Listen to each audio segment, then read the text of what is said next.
The Métis are a distinct Indigenous people. Métis communities in Ontario emerged along waterways and fur trade routes before Canada was a country. These historic Métis communities, which persist to the present day, developed their own customs, traditions, and identities that are rooted in kinship, relationship to the land, and a distinctive culture and way of life.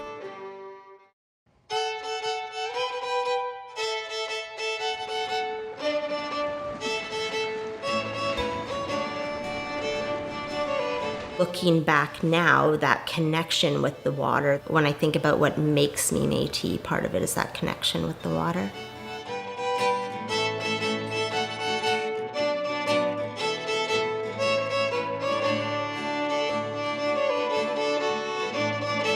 As far back as 1679, French traders were establishing fur trade posts in the Pays en Haut, north of Lake Superior. As the fur trade continued to expand west of the Great Lakes, the importance of this region to the fur trade increased. Canoe brigades were not able to travel from Montreal to west of the Great Lakes and back in a single ice-free season. As a result, northern Lake Superior became a key midway transshipment point in the fur trade. This location became the meeting place of canoes from Montreal that were transporting new trade goods, and canoes from the interior that were transporting furs from the previous season. In 1803, after an international boundary line was drawn north of Grand Portage and the United States threatened to begin levying customs duties, the Northwest Company moved their depot and rendezvous site from Grand Portage north to Fort William. The fort was quiet during the winter, but in the spring, hundreds of fur traders joined the existing fort community. Furs arriving from the west were sorted, cleaned, and repacked. Trade goods were distributed. Food provisions were prepared. Business councils were held. Repairs were made to canoes and equipment. Evening festivities and banquets were held that featured fiddles and dancing. Old Fort William, it was a main trading post because of its location. And like anybody that had anything to do with fur trading or any other commodity that's going across country, it's a darn good place to meet and trade and transfer goods, whatever.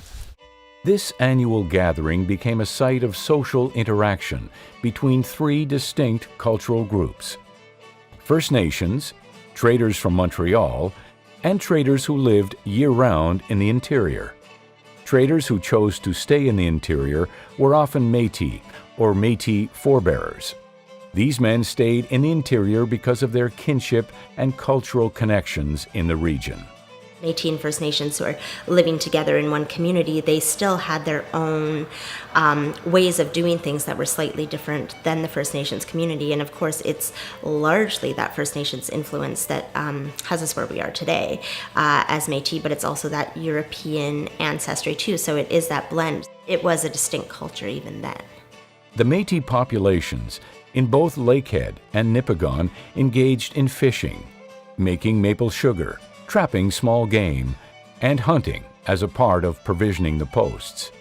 At Fort William, some of these Métis families were noted as gardeners. Fishing in particular was crucial to post provisioning by Métis. Métis employees tended to occupy similar positions within the post establishment, which were distinctive from the roles of both the company gentry and the local First Nation population. Those positions included blacksmith, tinsmith, cooper, boat and canoe builder, and occasionally apprentice postmaster. Women and children, with or without their men, collected the materials for canoes, weeded and harvested the gardens, snared rabbits, and made maple sugar. Métis women made moccasins, netted snowshoes, fashioned clothing including mittens, caps, and leggings, were renowned for their beautiful bead and quill work, and were of great assistance in running the fur trade posts and forts. A Métis community quickly grew around Fort William. This community was distinct from the First Nations and Europeans in the area. One Crown official noted that half-breeds in this area lived in houses instead of wigwams or huts like the Indians. pursued a somewhat different lifestyle, had mainly French-Canadian origins, were practicing Catholics, and maintained distinctive surnames. Northwest Company trader Gabriel Franchère describes the existence of this community at Fort William in 1814. There are also, on the opposite bank of the river, a certain number of log houses, all inhabited by old Canadian voyageurs, worn out in the service of the company without having enriched themselves, married to women of the country, and encumbered with large families of half-breed children. These men prefer to cultivate a little Indian corn and potatoes, and to fish for subsistence rather than to return to their native districts. The requirements and characteristics of the fur trade, including interaction of First Nations and European people, the necessity of certain skills, such as canoe building, the need for mobility between post locations, and long-distance canoe travel, resulted in the development of a fur trade culture. Over time, these features became somewhat synonymous with Métis culture. Various religious and cultural traditions were also observed. They did the height of land ceremonies for newcomers, said prayers at dangerous sites, and they pulled off hats and made the sign of the cross when leaving one stream for another. Métis voyageurs paddled 16 to 18 hours per day. On portages, they carried at least 2 90-pound packs, often using a leather sling or sash as a tump line across their heads. They were known for their joie de vivre, because of their tradition of music and dance. They sang songs to set the beat of the paddle while traveling in a canoe. They sang in their homes and communities when they worked or gathered. They danced into the wee hours of the morning. Métis took pride in their appearance. They stopped to shave, wash, and put on clean clothes before arriving at a post. To go along with their colorful personalities, they had colorful sashes, blanket coats, red milled caps, and colorful beadwork on their clothing. Hudson Bay records speak about the superior abilities of Métis employees from this community. They also indicate that men from this community were beginning to push for improved wages. Chief Factor J. Thomas, 1803. The greatest trouble I have experienced this year is from half-breed or Creoles who complain their wages are much less than others, and as they are all boat steerers, they think they have a right to better wages than they have. Mr. Sanders, on, has 3 stout sons who all steer boats. Besides, there is Hugh Linkletter, son of John Linkletter, and John Kipling, Jr., all stout men.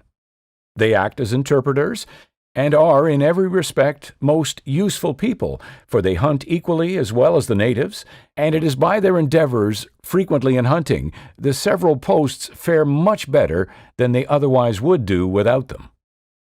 Life changed dramatically for the Métis of northern Lake Superior during the second half of the 19th century, after the Métis were excluded from the Robinson Treaties in 1850. The treaty delegation, headed by William Benjamin Robinson, told the Métis that their mandate was to negotiate with First Nations chiefs and not the Métis. However, the northern Lake Superior Métis community continued to press the Canadian government to respect Métis rights. In the 1880s, multiple petitions were submitted by the First Nation and Métis from various parts of the North Shore. The fur trade declined, and in 1883, the post at Fort William was closed. Half-breed populations continued to be documented around Thunder Bay, Red Rock, and Lake Nipigon during this period. The contemporary Métis community continues to practice traditional ways of life, including harvesting, guiding, and stewardship over the land. I knew that my family grew up doing things that people in this day and age were happy not to be doing, like hunting and gathering our own food and, camping and going up, like north to north camps and spending weeks out there. And so I always knew that we sort of approach things differently. But I didn't know that that was Métis.